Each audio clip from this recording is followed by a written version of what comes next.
Welcome, everybody. It is Saturday, September 15th, and this is Mysterious Forces Live. Thank you for tuning in. Thank you for watching. I know that there's a lot of other things you should be watching or doing, but you're spending time with me, and that's a great compliment. Thank you so much. I appreciate it. Lisa P., where have you been? She's been watching all the episodes consistently, and I didn't see her the last couple times. Not like she's required to tune in every single time, but I enjoyed seeing someone who was like a genuine fan that was tuning in. So Lisa P., if you're there, hello, how are you? You should get a hold of me and I'll send you a sticker. So hit me up on Facebook or somewhere, or even on YouTube here. Tonight's intended guest is Dave Partridge, and he's the editor of Shadows of Your Mind magazine, and they're based in the UK. And we thought we had everything lined up. We thought the planets were in alignment, but it's like 5 a.m. there, and that's ridiculously early by any standard. And for some unknown reason, we didn't quite sync up with him. So we will have Dave back on. I took a look at Shadows of Your Mind magazine. It's an online magazine today, and there's great writing and great article layout, photographs and everything. And he is definitely interviewing some heavy hitters. So he is someone that I look forward to talking to in the future. But for tonight, it's just going to be me talking to you. And I have a couple of things I can talk about, so we'll just roll with this. And if you're watching live and you're in the chat room and you have any questions, toss out some questions, make contact with me, and I'll answer your questions. I do want to mention that on October 5th and 6th, I'm going to be at Disclosure Con in Pine Top, Arizona. And Disclosure Con is where sci-fi and sci-reality collide under one roof. And it's going to be great. There are going to be costume contests, more than one costume contest. There are going to be speakers. There are going to be all kinds of events going on. I know there's going to be like a sky watching event happening. Doc Skinner at 1028 Productions is putting this all together. I had Doc on a few weeks ago, and he's a lot of fun. And him and I kind of ping off of each other on Facebook right now. So if you're watching, hi, Doc. And this on Thursday night, this past Thursday, I was on a Paranormal Hood. And so check that out, look that up. And that was an interesting interview. That was a good time. I had a blast talking to Jiggy. Anyway, back to Disclosure Con. I do want to show off again my stickers for the show. And those are high gloss, high quality stickers. And I'll have those and maybe some other swag at my table. I'm not sure because this swag is expensive. But I don't mind handing them out. I enjoy it. And I love stickers myself. But I'm not sure about T-shirts and stuff yet. It might be a little bit early for that, but I'll at least have the stickers. Also, at my table, I'm going to have a photo op with this guitar. And that is the Roswell Rhodes. That was made by Jackson in 1997, and there were only 120 of those guitars made. And if you take a close look, the fret markers on that are crop circles. That's an all aluminum body. That volume knob looks like a UFO. Those are aluminum locking tuning keys there on the head. And it's a collector's item. It's a piece of art. And I'm going to have it set up in such a way that you can come back for a photo op at my table and have your picture taken with a guitar. If you so choose, free of charge. I wouldn't charge anyone to have their picture taken. That would be a little bit ridiculous. So I have a backdrop for my table that's already been created, and I have it in. So it's going to be a professional setup. And please come to my table at Disclosure Con, say hello, And I'll be conducting some interviews there, and I'll also be roving around the convention at different times. And I'll be doing special live streams from all over the place. And we'll just try to mix it up, and I'll give you a sense of the flavor of Disclosure Con and share some of that excitement with you. So please stay tuned on the weekend of the 5th and 6th. There's going to be more than just this live broadcast. There'll be intermittent live streams over the weekend, and I'll try to give you a heads up about those, but they're not going to be scheduled, so just stay tuned. Let's see. I do want to talk about what I'm going to do tomorrow night. Tomorrow is my birthday, and I had made plans to go out of town on my birthday, and I had originally considered making a pre-recorded show and showing it on my birthday and going off and doing whatever I want to do. But because I wasn't on 2 nights last weekend, I want to show my commitment to the viewers and go ahead and go live tomorrow night. And I figured out a really clever way to do that.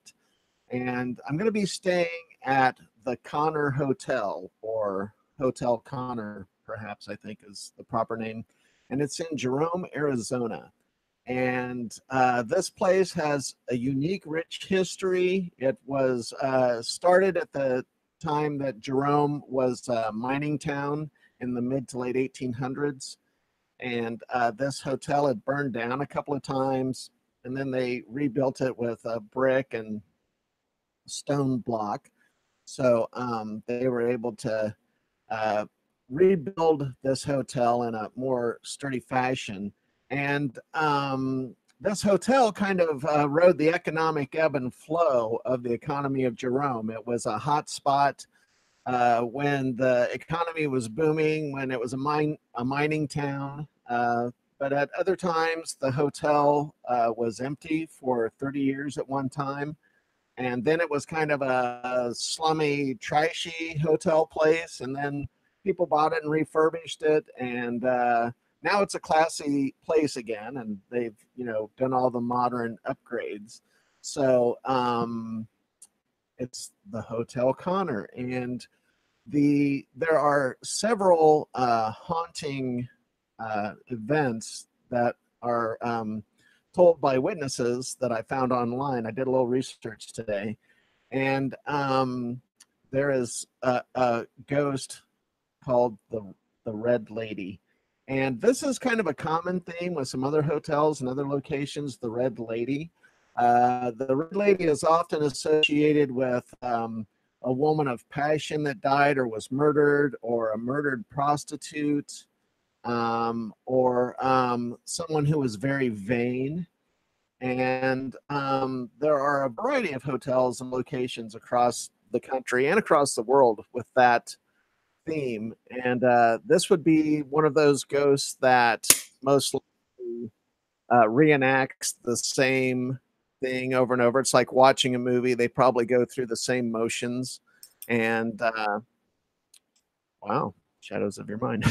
I saw that for a second. I don't know. Dave might be with us. Dave might Hi. come Natasha? on. Dave? Yeah. Hi. How you doing?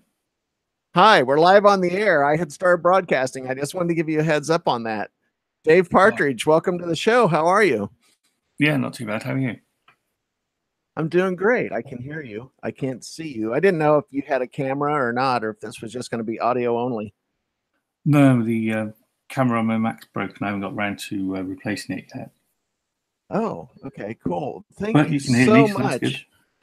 I know it does sound good. Thank you very much. I'm glad you're here, and I know it's early in the UK, and I just want to let you know how much I appreciate you taking the time to come onto the show. Yeah, not a problem at all.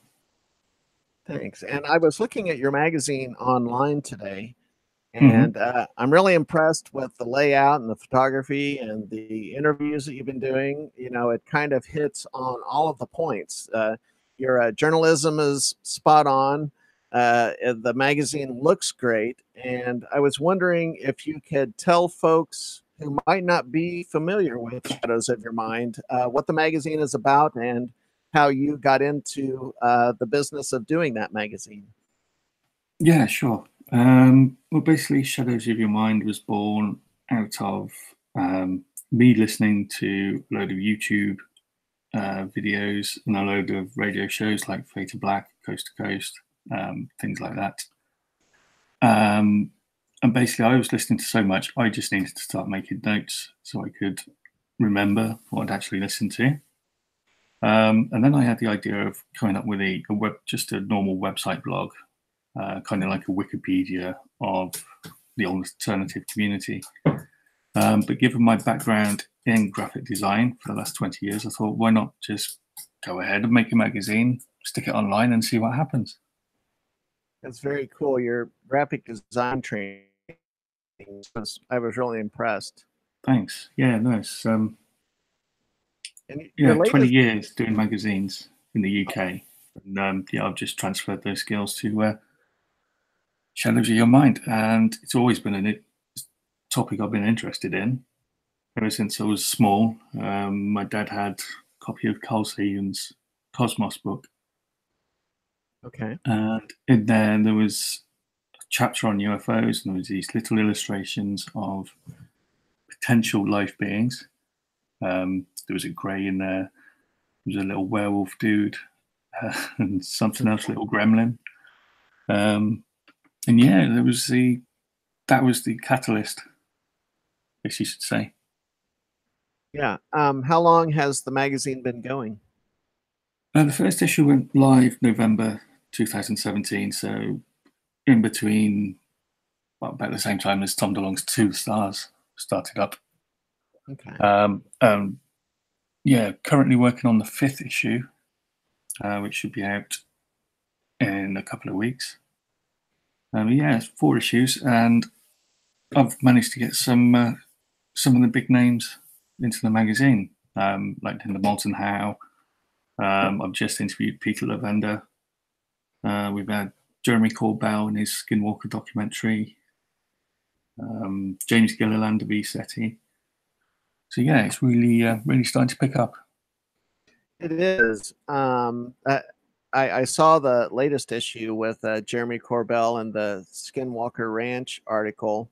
Mm-hmm. And I happened to be a contact in the desert in June of this year. And I met Peter Lavenda, and he was very nice. And I also saw him speak on a panel. And I had been sitting in the social area. I was talking to Richard and Tracy Dolan, and Richard goes way back with Peter Lavenda. And he was just walking by, and Richard stops him and starts talking to him and introduces everyone. And it was just one of those moments. I'm like, wow, I'm sitting here with Richard Dolan, and we're just chatting. And here's Peter Lavenda. He has stopped by. And it was just, I just felt like I was among some of the rock stars of ufology.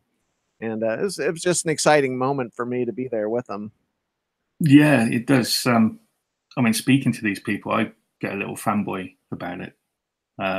We spoke to Peter Lavender about H.P. Lovecraft for about 2 hours the other night. But yeah, I mean, I worked on a music magazine in the UK for 6 or 7 years, and we used to go to the big heavy metal festivals. Oh, okay. And we were sat in the press area between shows, and you get to see all these rock stars coming through. There was like Tony Iommi of Black Sabbath, Phil Anselmo of Pantera, and you just sat there and you're looking around and you think, I can't believe I'm here. I really want to go and speak to these guys, but I can't. It's kind of like your legs just go to jelly and they won't move. Indeed.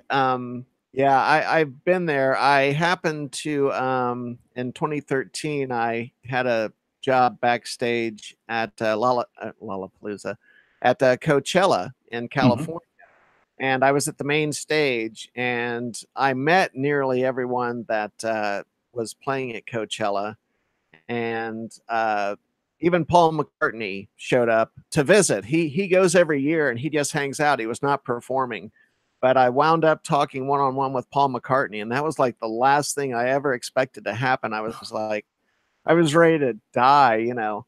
And he had been walking around, and Blur was on stage, And he was watching and kind of walking up to the side and looking out. And I'm standing back there, and he had said hello a couple times, and Stella was with him and some other people.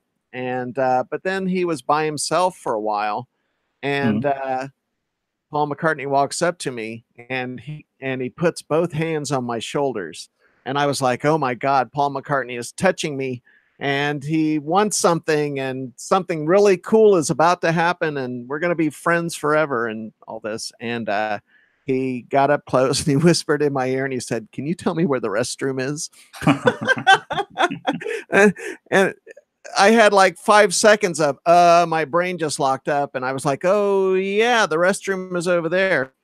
So that was my close encounter with Paul McCartney. So I understand. I had the fangirl thing going on hardcore with that. You didn't ask him if he was the real Paul McCartney, did you? I did not ask him that, and this show is not about music, but I do want to say one thing.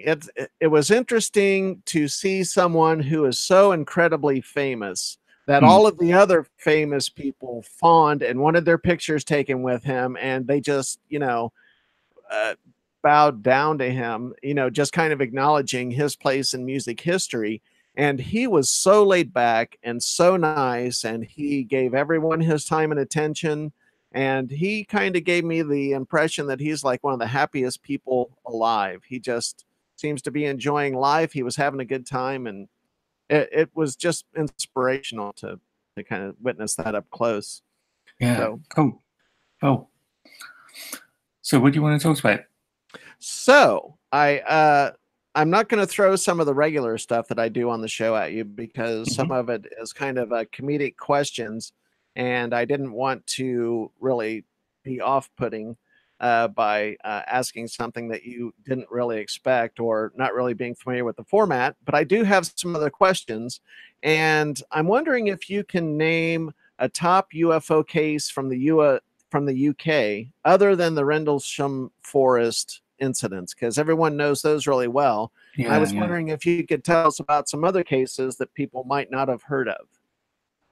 Oh, well, in the UK, not many cases get documented as well as they do in the States. I mean, the first one, apart from Rendlesham, that springs to mind would be the Welsh Triangle, a series of incidents back in the late 70s. I think it started in February 78, possibly before, with just a few sightings over a little village called Broadhaven, which is on the west coast of Wales. A little town I actually visited a couple of weeks ago. And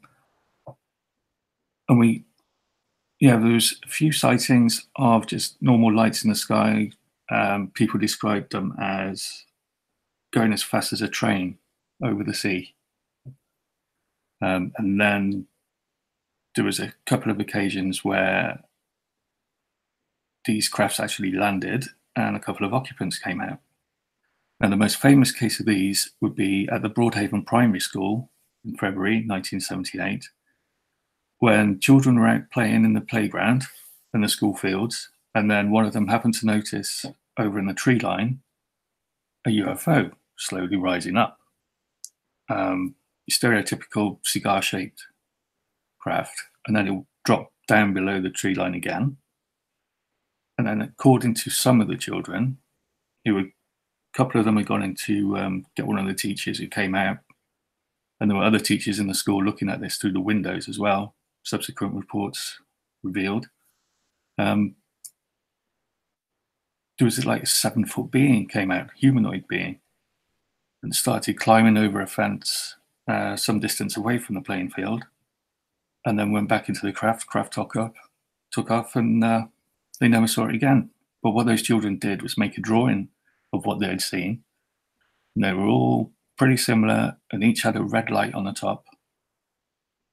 And this made the news in the UK. It was on famous children's program called Newsround, which was like a news program for, say, school-age children. Mm-hmm. There was only I think we had 3 television channels at the time. So that would have been, that was pretty big news. Yeah. And yeah, all these drawings that these children have made were all very similar. A couple of them had the humanoid coming out. But they stuck to their story, and these children were actually farmers' kids or miners' kids. They weren't privy to the kind of science fiction novels or the comics or anything like that. So how, 10, 15 children could come up with the same thing in collusion means that it has to be a genuine case. There is a sewage plant the other side of that tree line. Debunkers said, all they saw was this chrome sewage tank going past.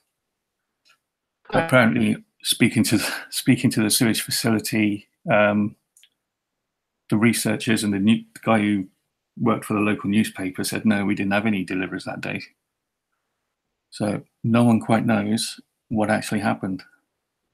But yeah, the school actually keeps the drawings on file, so you can go up there and you prearrange your visit, and you can actually look at these crayon and pencil drawings that these children made. That's a fascinating story. I like that. I'd like to find out more about that. Pivoting a little bit, I would like to talk to you about your latest edition with Jeremy Corbell and George Knapp. I think you interviewed them before the release of The Hunt for the Skinwalker. And I purchased it myself, and I watched it over the last couple of days. So I'm familiar with the content. Have you seen the film? I've seen most of it. I've been meaning to watch the rest of it. I think I'm about, where they've got the campfire setting towards the end. Yes. I've got as far as that. But yeah, I really enjoyed it. It was really good to see George Knapp's original reports included in it as well, because that kind of sets up the whole story for people who aren't familiar with Skinwalker Ranch, which in this day and age I find a little hard to believe that no one's heard of it. But yeah, I mean, Jeremy's films are exquisitely shot. He is a very, very talented filmmaker. I agree. I thought it was so well done and so well put together, and I was really impressed. I was probably slightly crestfallen that there weren't any segments with phenomena happening. I think, and they've never I just want to be fair and say they've never advertised the idea that they had footage of actual phenomena going on, but it kind of hinted at it, and the cattle mutilation stuff does count towards that, in my opinion. But we've also seen a lot of cattle mutilation film and photographs before, so in that sense, it was nothing new. But in terms of laying out the history of that location and the area, and kind of putting the case out there, I thought it was fantastic. I really enjoyed it.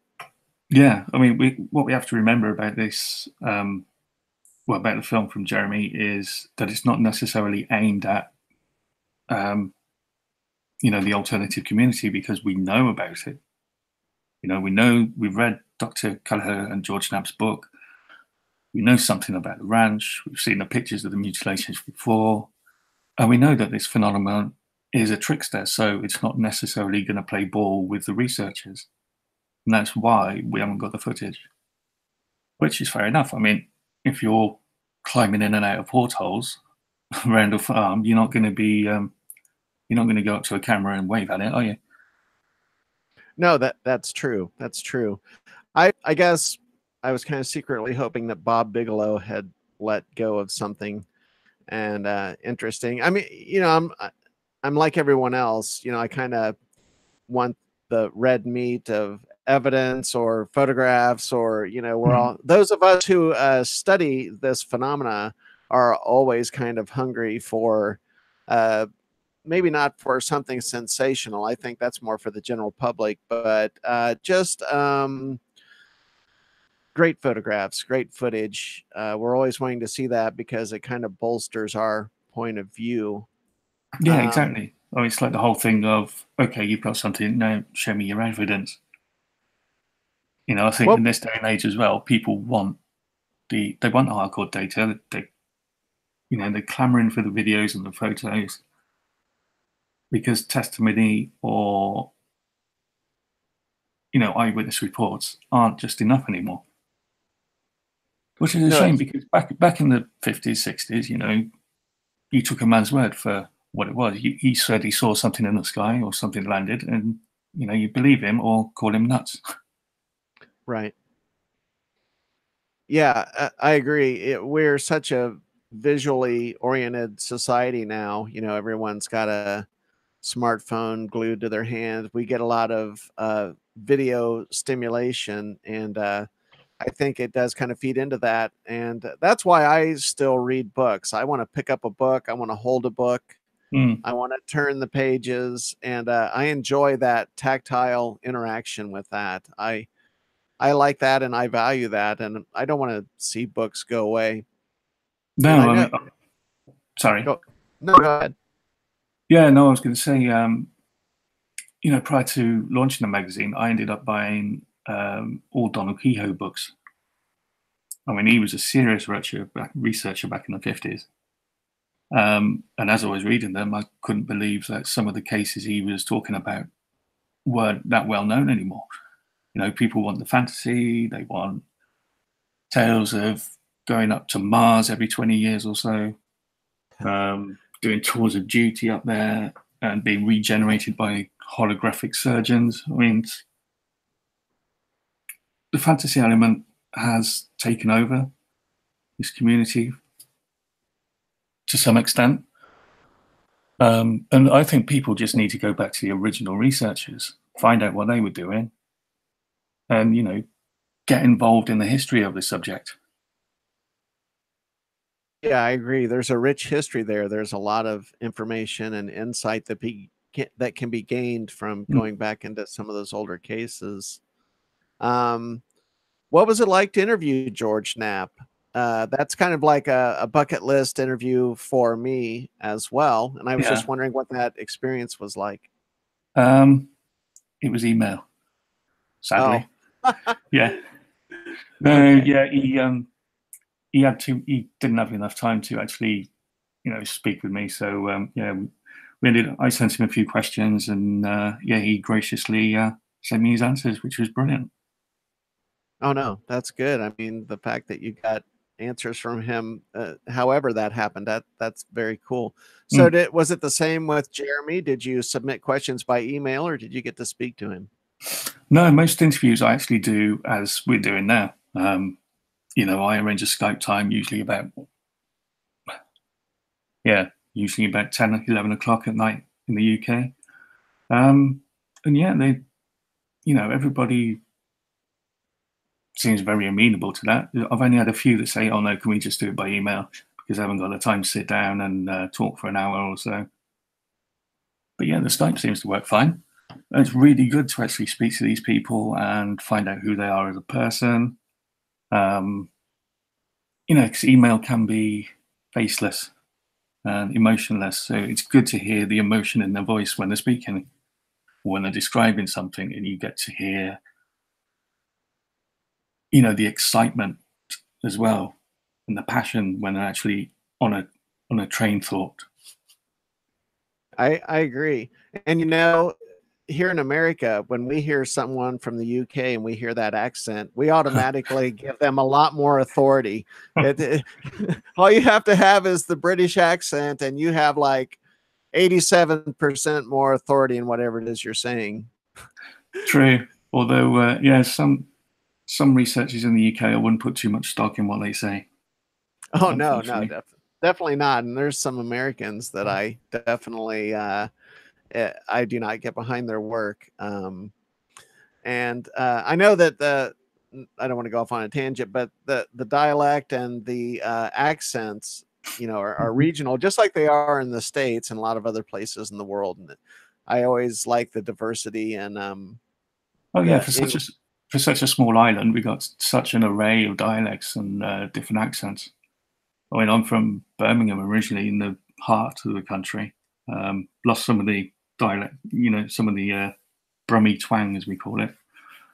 But yeah, I mean, you can fit the UK into Texas something like 300 times, or it's crazy.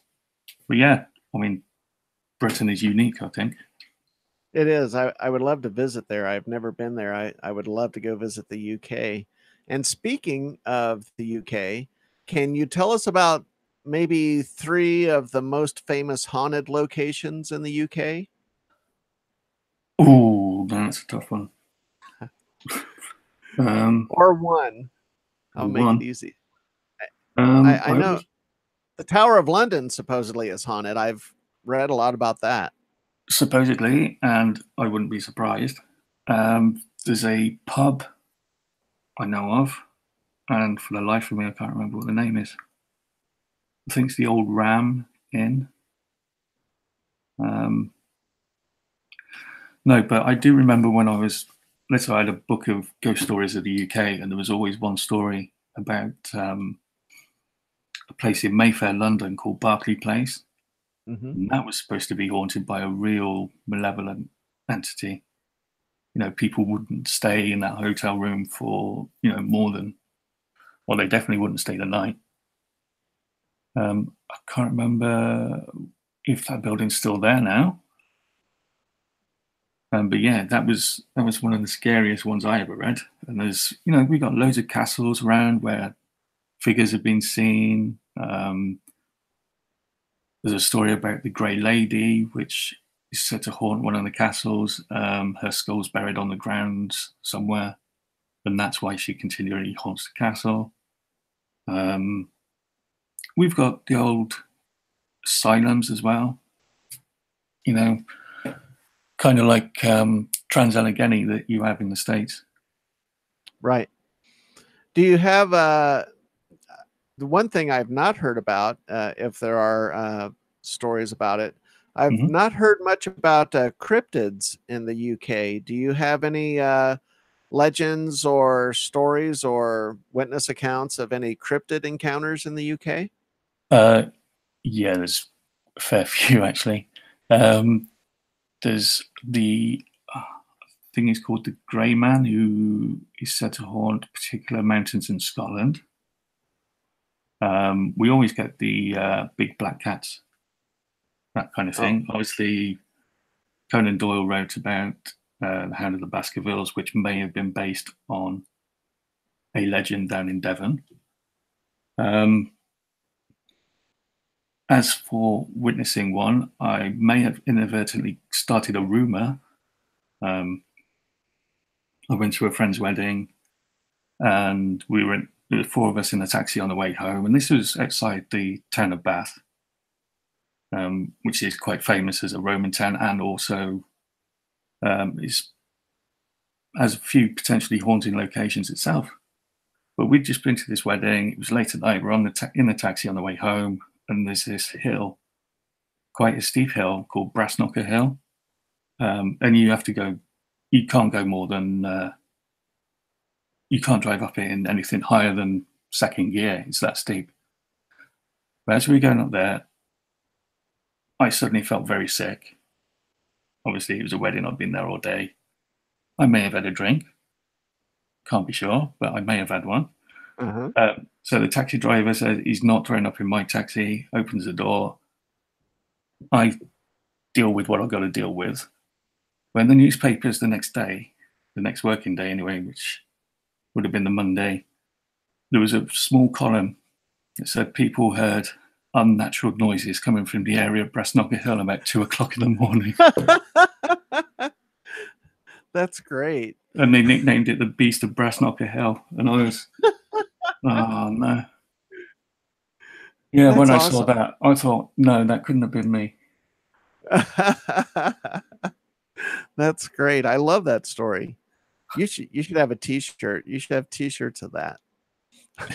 Yeah. Unfortunately, it was the same night that Princess Diana was killed. Oh, So, wow. yeah. I don't know, Yeah. maybe there's something about that.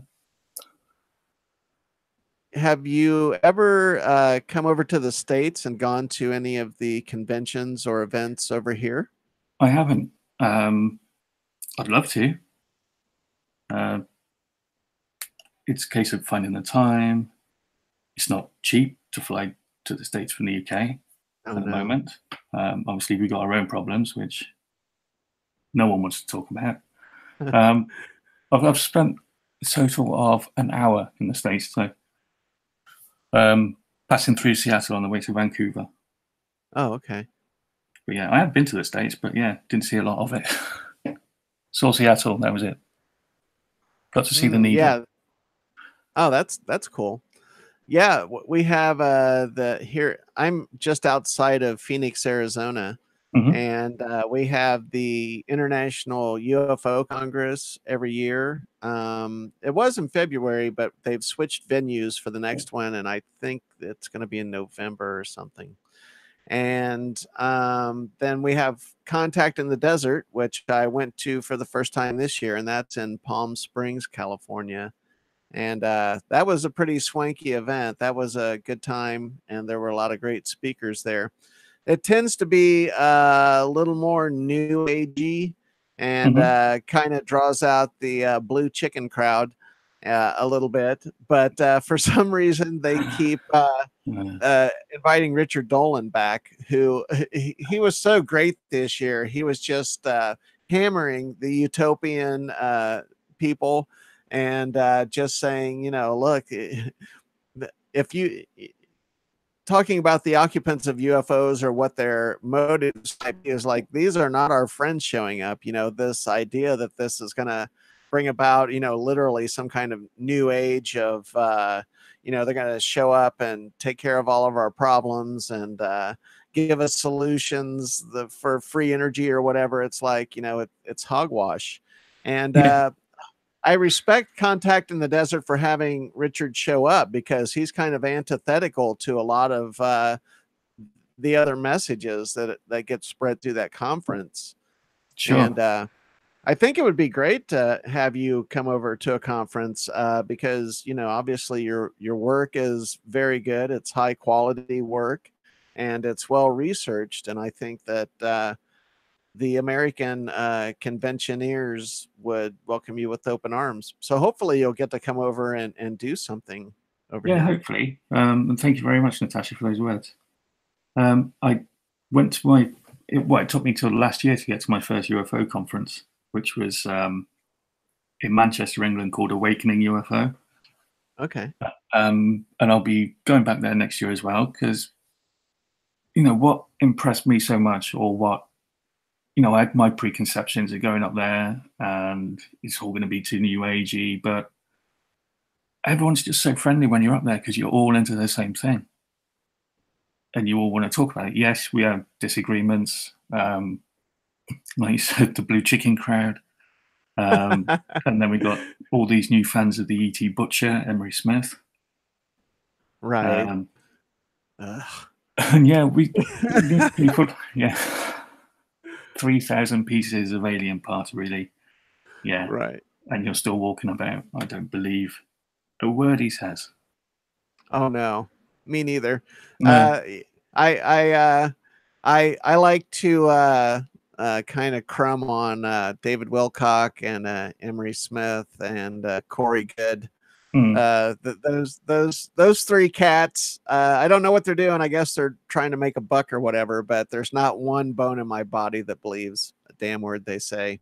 So if you guys are listening, come on my show and defend yourself. No, actually not. I wouldn't give them airtime for that crap. You know, I feel like it hurts ufology overall to just kind of come up with these wild tales. And you know, I don't want to get into some kind of personal animus. I don't know those people. I've never met them. And I don't want to, I don't know, I guess also slag on someone who's not here to defend themselves. That's not very fair. So I don't want to do that either. I don't want to be that kind of a person. But at the same time, I just don't feel like they have any credibility whatsoever. And that's why Richard Dolan, Peter Levenda, Linda Moulton Howe, George Knapp, I want to hear from people. And William Pullen, I will throw him in. He's been on the show a couple times. He's from San Antonio, Texas. I want to hear about facts and I want to hear about evidence as much as it can be verified. And, this crap of working on Mars for 20 years and all this stuff, I just don't have time for that. No, especially when you're the self-elected ambassador for the Earth. Right. Right. Exactly. Yeah. All right. Who voted for you? I didn't. Is there a UK analog to I even hate to throw MUFON out. I've got issues with MUFON, but is there any kind of organization in the UK that is handling cases like this and trying to work them out? There's a couple regional ones. I mean, Bufora is the main one. I'm not sure how much work they're doing these days, but I think there's one called Beams Investigations, and they're based in the south of England. But they tend to look at these reports from a sober angle. They do video analysis of any videos that come in, photo analysis, and they tend to only publish the reports that they think are credible. They don't just stick everything on a big database. So yeah, I'd say them, and yeah, to be honest, there's not a lot. Mm-hmm. Because we're English and we don't talk about these things. I get it. So, are there any programs that say have the same kind of status that Coast to Coast AM has here? Is there anything comparable to that there? Not on radio, no. I think most of it has to be on YouTube. Okay. There's the Rich Planet, Richard D. Hall, his show. Yes, I've seen his stuff. Yeah, he pulls no punches. Who else would there be? There's the one that David Icke, he's on, the Richie Allen Show. Yes, that's another one. Let me think. There used to be Connecting Consciousness, but there's history about that. Yeah, probably don't want to go into that for various reasons at this time. I got it.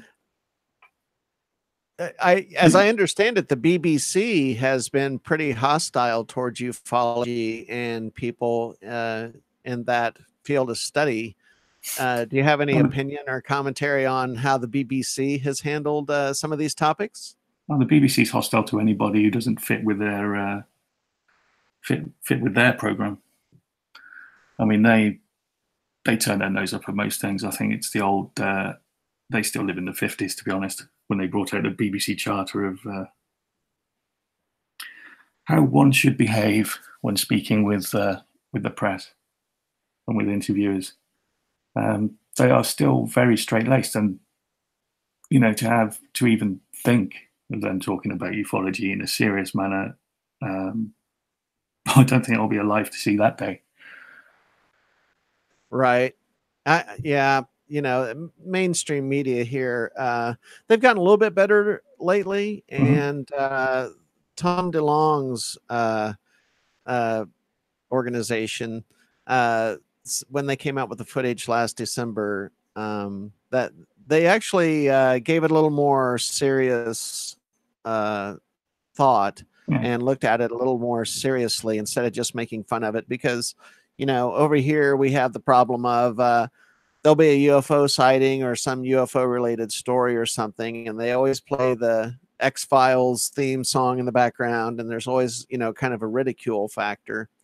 And even if it was a brief window of time, it was nice to see the topic get some serious treatment instead of just being ridiculed. So that was a breath of fresh air. Yeah. I mean, I think even if a craft landed outside the BBC studios up in Manchester, and the occupants came out and said, we'd like to speak on your breakfast show, or just give us some airtime on the BBC. The BBC would tell them what to say rather than the other way around.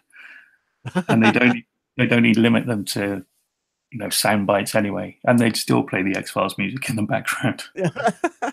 Yeah, I have a feeling the field is kind of stuck with that kind of a thing. Yeah, I mean, for all the good that the X-Files did, it's kind of like, I don't know, it's kind of like a millstone around the neck of ufology at the same time. Because as good as the show was, and as much as it raised awareness of some of the concepts and some of the themes within the field, it's still that element of, no, this really can't be going on, can it?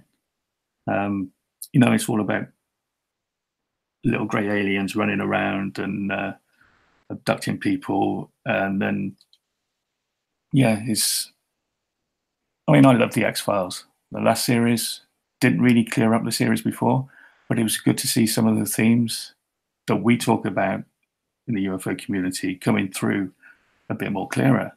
I mean, there was a case in the first episode of the last series where Mulder looks at two people in total disbelief when they mention the breakaway civilization and the secret space program. He's like, what? No. And you think, hang on, you're Mulder. You should believe this. Yeah, that's where all the $500 hammers and $800 toilet seats went. That's to pay for that. Yeah, that's some plush toilet roll. Indeed. Normally the show is only a half hour, but I definitely went over because you joined us late, and I'm so grateful that you joined us and were able to be with us in the first place. That's no problem. I definitely want to have you back on the show sometime. This conversation is great. And also, I'm really thrilled because you're my first international guest. Oh, wow. And I'm really honored that you got up early in the morning and came on the show. Would you like to tell people where they can find Shadows of Your Mind magazine, or find more of your work, and let maybe the social media contacts? Sure, yeah. The magazine is free to read online. You visit www.shadowsmagazine.co.uk. There's a back issues section where you can read the previous 3 issues and download them for absolutely nothing. You know, I'm not one to charge people for information. I don't think that is right. But there's a link to the latest issue, which has, as you said before, an in-depth interview with Jeremy Corbell and George Knapp about Skinwalker Ranch. The new issue should be out in 10 days, I hope.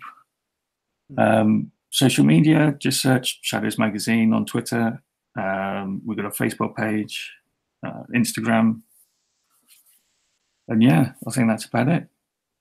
Great. I mean, go ahead. Go on. No, I just wanted to say, I hope that you will be a frequently recurring guest on the show. I enjoy talking to you, and the information you have and is it's really good stuff. And I think it's helpful for Americans to hear another perspective. And I think we're genuinely interested in what happens in the UK, and you know, also just looking for a different point of view so that we can kind of broaden our horizons. And I just, once again, want to thank you so much, David Partridge, for coming on the show. I really appreciate it. Please come back. Yeah, I will do. Thank you, Natasha. Thank you. And so I know this show ran a little long, folks, but it's okay. I wanted to give David his due time. If he's going to get up early in the morning to come on the show, I'm willing to run over the normal time to give him the time that he deserves. Disclosure Con 2018, Pine Top, Arizona, October 5th and 6th. Come and see me at my table. Get your tickets. They're going fast. It's going to be a lot of fun. Photo ops, costume contests, ufology speakers. It's going to be a really good time. It's where sci-fi and sci-reality collide under one roof. Don't forget to follow me on Instagram, Snapchat, Twitter, at My Forces Live, and Facebook, Mysterious Forces Live. Please look me up. Thank you for tuning in. Join me tomorrow night as I do live in Jerome, Arizona. And it's on my birthday, so maybe something really cool will happen. Thank you for tuning in. Have a great night, everybody. Bye.